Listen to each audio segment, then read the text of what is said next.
যে যিমান কষ্ট হলেও মোৰ লক্ষ্যত মই উপনীত হম আৰু সেই লক্ষ্য আগত লৈ পেলাই অৱশেষত 2007 চনত ডিগ্ৰী পাছ কৰিছো 2004 চনত যেতিয়া মই অভয়পুৰী কলেজৰ সেকেন্ড ইয়াৰত পঢ়ি আছো তেতিয়া ঘৰ বাৰী সব নদীত ভাই গল গৰাখনাই সত্ৰখন উঠাই নিলে ঘৰ দুৱাৰ উঠাই নিলে আহি পেলাই হৰপুকৰ এই জোহাৰ নবোদয় বিদ্যালয়ৰ সন্মুখত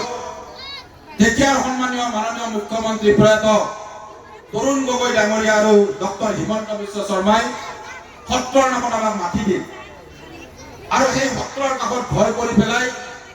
এক যাত্ৰা আৰম্ভ কৰিলো আৰু উচ্চ শিক্ষাৰে বিএ পাছ কৰি পলিটিক্যাল সায়েন্সত মেজৰ ললো মেজৰ মাৰ্ক থাকিল গুৱাহাটী ইউনিভাৰ্চিটিত পঢ়িব নোৱাৰিলে টকাৰ অভাৱৰ কাৰণে অৱশেষত উপায়হীন হৈ আজিৰ অসমৰ মাননীয় মুখ্যমন্ত্ৰী ডক্টৰ হিমন্ত বিশ্ব শৰ্মাই মোক তেওঁ হাতত ধৰি টানি ললে মোৰ গোটেই জীৱন পৰিক্ৰমাত তেওঁ জানি ডক্টৰ হিমন্ত বিশ্ব শৰ্মাই নিজৰ ভাইৰ দৰে মোক টানি নি পেলাই ৰাজনৈতিক ক্ষেত্ৰখনলৈকে সামাজিক ক্ষেত্ৰখনলৈকে জড়িত কৰি পেলাই অৱশেষত পৰীক্ষা দিলো এছিএছ দুবাৰ দিছিলো সেই সময়ত এছিএছত কি কেলেংকাৰী চলে জানে এতিয়া বাৰু এছিএছ নিকা হল দুবাৰ এছিএছ দিয়াৰ পিছতো এছিএছ নাপালো অৱশেষত গৈ সমবায় বিভাগৰ ইন্সপেক্টৰ পদত গোৱালপাৰাত যোগদান কৰিলো সাংবাদিকতা কৰিলো 21 বছৰ মেট্ৰিক পৰীক্ষা দি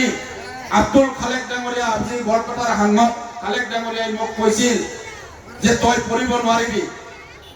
হোমেন বৰগোহাঁই ছাৰ কলগাছিয়া আহিব তই তাতে অলপ ভাষণ দিব মই চৰ চাপৰিৰ মুছলমান মানুহৰ জীৱন পৰিক্ৰমাৰ ওপৰত ভাষণ দিওঁতে কলগাছিয়াত হোমেন বৰগোহাঁই ডাঙৰীয়াই মোক সাংবাদিক বনাই দিলে মেট্ৰিক পৰীক্ষা দিয়াৰ পিছত ৰিজাল্ট নিদিওঁতে আৰু হোমেন বৰগোহাঁইক মই কৈছিলো ছাৰ 3000 মান টকা দিলে মই পাৰিম ছাৰ দৰমহা 2500 টকা মোক দৰমহা দিছিল আৰু মইনবৰীৰ পৰা 22 কিলোমিটাৰ চাইকেলেৰে আহি কলগাছিয়াত টেক্স কৰি পেলাই সাংবাদিকতা আৰম্ভ কৰিলো একমাত্ৰ লক্ষ্য আছিল যে হাই সেকেন্ডাৰী আৰু ডিগ্ৰীটো কমপ্লিট কৰিব লাগে আৰু মাহে মাহে আমাৰ অসমে দিয়া 2500 টকাৰে পঢ়ি পেলাই আজিৰ এই পৰ্যায়ত আপোনালোকৰ সন্মুখত থিয় হৈছো গতিকে শিক্ষা কেতিয়াও অভাৱে হেঙাৰ হ'ব নোৱাৰে